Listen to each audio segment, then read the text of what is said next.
সেনাপ্রধানের যে কমান্ড থাকার কথা তার বাইরে একটা ছায়া কমান্ড তৈরি করে সেনাপ্রধানকে না জানিয়ে তারিক সিদ্দিকীর কমান্ডে সেনাবাহিনীর বিভিন্ন কাজ করা, বিভিন্ন অপরাধমূলক কর্মকাণ্ড, র্যাবে সেনাবাহিনীর অফিসারদের পোস্টিং দেওয়া, সেনাবাহিনীকে তার প্রফেশনাল জায়গায় রাখতে হবে।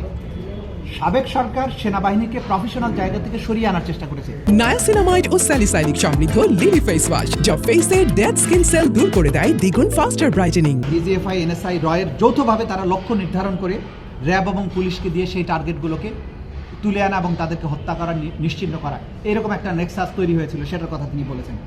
তিনি প্রকিউরমেন্ট নেক্সাসের কথা বলেছেন। আর্মিকে নানান বাণিজ্যিক কর্মকাণ্ডের সাথে জড়িত করে সেনাবাহিনীর পেশাদারিত্ব ধ্বংস করার যে মহা প্রজেক্ট নিয়েছিল শেখ হাসিনা, সেই কথাগুলো তিনি বলেছেন।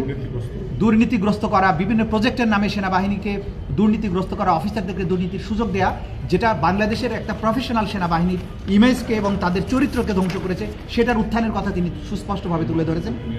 ডি ফ্যাক্টো কমান্ড নেক্সাস, অর্থাৎ সেনাপ্রধানের যে কমান্ড থাকার কথা তার বাইরে একটা ছায়া কমান্ড তৈরি করে সেনাপ্রধানকে না জানিয়ে তারিক সিদ্দিকীর কমান্ডে সেনাবাহিনীর বিভিন্ন কাজ করা, বিভিন্ন অপরাধমূলক কর্মকাণ্ড, র্যাবে সেনাবাহিনীর অফিসারদের পোস্টিং দেওয়া, সেনাবাহিনীর বিভিন্ন গুরুত্বপূর্ণ পদে যেগুলো নিয়োগ দেওয়ার ক্ষমতা সেনাপ্রধানের, তাকে ডিঙিয়ে সেখানে তারিক সিদ্দিকীর হস্তক্ষেপ করা, এই জাতীয় কাজের মাধ্যমে একটা ডি ফ্যাক্টো কমান্ড নেক্সাস তৈরি করা এবং একটা ডিপ স্টেট তৈরি করা, যেটার মাধ্যমে শেখ হাসিনা তার ক্ষমতাকে দীর্ঘায়িত করেছিলেন।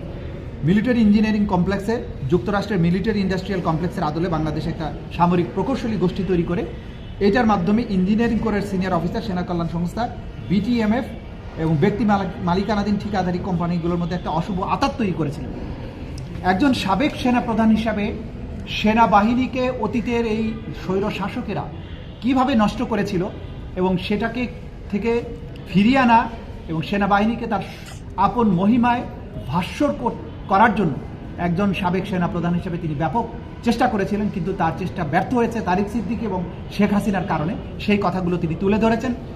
কিভাবে র্যাবে আর্মি অফিসাররা গিয়ে খুনি মানুষে পরিণত হয়, সেই বিষয়গুলো তুলে ধরার মাধ্যমে পটভূমি র্যাপিড অ্যাকশন ব্যাটালিয়ন কিভাবে একটা নরখাদক বাহিনীতে পরিণত হলো, সেটার মনস্তত্ত্ব, পেছনের ট্রেনিংয়ের প্রসেস, কিভাবে রাজনীতিকরণ করা হয়েছে, কারা তাদেরকে এইভাবে একটা দানবে পরিণত করেছিল, সেই কথাগুলো তিনি একের পর এক তুলে ধরছেন। তার বক্তব্য রাখা শুরু হয়েছে, অসমাপ্ত আছে। আজকের মতো তার বক্তব্য স্থগিত করা হয়েছে। আগামীকালকে সকাল 10টায় তিনি আবার আসবেন। তার অসমাপ্ত যে সাক্ষ্য, সেটি তিনি আদালতে প্রমাণ করবেন।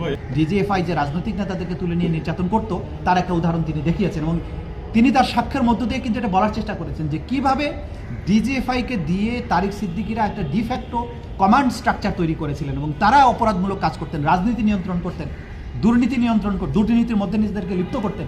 এই যে নেক্সাস, অপরাধের নেক্সাস, সেটা যে শেখ হাসিনা, তারিক সিদ্দিকী, জিয়াউল হাসান গং এটা করেছেন, সেই বিষয়টি তিনি সুস্পষ্ট করার চেষ্টা করেছেন। তিনি যে পদে ছিলেন সেনাবাহিনীর প্রধান হিসাবে, তার এগুলো জানার কথা, তিনি এগুলো জেনেছেন তার সোর্স থেকে, তার অফিসিয়াল ক্যাপাসিটির কারণে। সেই কারণে তার এই সাক্ষ্য এই মামলার জন্য অসম্ভব গুরুত্বপূর্ণ। এই মামলা তার সাক্ষ্য প্রদানের মাধ্যমে যদি এই অপরাধগুলোর একটা প্রপার বিচার হয়, তাহলে আগামী দিনে বাংলাদেশে এই ধরনের অপরাধের পুনরাবৃত্তি চিরদিনের জন্য বন্ধ হয়ে যাবে। সেনাবাহিনীকে তার প্রফেশনাল জায়গায় রাখতে হবে। সাবেক সরকার সেনাবাহিনীকে প্রফেশনাল জায়গা থেকে সরিয়ে আনার চেষ্টা করেছে। সেনাবাহিনীর তার যে জায়গায় তার পেশাদারিত্ব থাকার কথা, সেইটাকে সিভিলিয়ানদের উপরে প্রয়োগ করার চেষ্টা করেছে। তার মানে তাদের চরিত্রকে নষ্ট করেছে, তাদেরকে অর্থনৈতিকভাবে নষ্ট করেছে, তাদেরকে পলিটিশিয়ানদের পিছনে লাগিয়ে দিয়েছে। এই যে কাজগুলো করা হয়েছে, এই কাজগুলো সেনাবাহিনীকে ধ্বংস করার জন্য যে করা হয়েছে, সেই কথাটি তিনি বলেছেন। এবং তিনি পাশাপাশি এটা বলেছেন যে বাংলাদেশের সেনাবাহিনীকে যে এগুলোর ঊর্ধ্বে রাখা দরকার, সেনাবাহিনীর প্রফেশনালিজম রক্ষার স্বার্থে, সেই জিনিসটার ব্যাপারে তিনি জোর দিয়েছেন বারবার। যে সেনাবাহিনীর অফিসারদেরকে তৈরি করা হয় শত্রুর মোকাবেলার জন্য, দেশের সার্বভৌমত্ব রক্ষার জন্য, শত্রুর মোকাবেলা করার জন্য তারা করেন। তাকে যখন পুলিশিংয়ের কাজে লাগাবেন, সিভিল অ্যাডমিনিস্ট্রেশনে তারা কিন্তু ফিট করে না তাদের ট্রেনিং প্রসেস।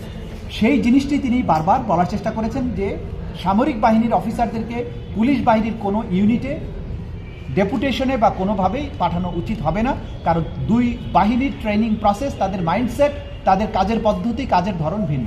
গোটা সেনাবাহিনীর মধ্যে আরেকটা কমান্ড স্ট্রাকচার তৈরি করা, ডিপ স্টেট তৈরি করা, তাদেরকে পদ্ধতিগতভাবে একটা খুনের কাজে খুনি বাহিনী হিসাবে র্যাবের পাঠানো, এই জিনিসগুলো পরবর্তী সময় হয়েছিল।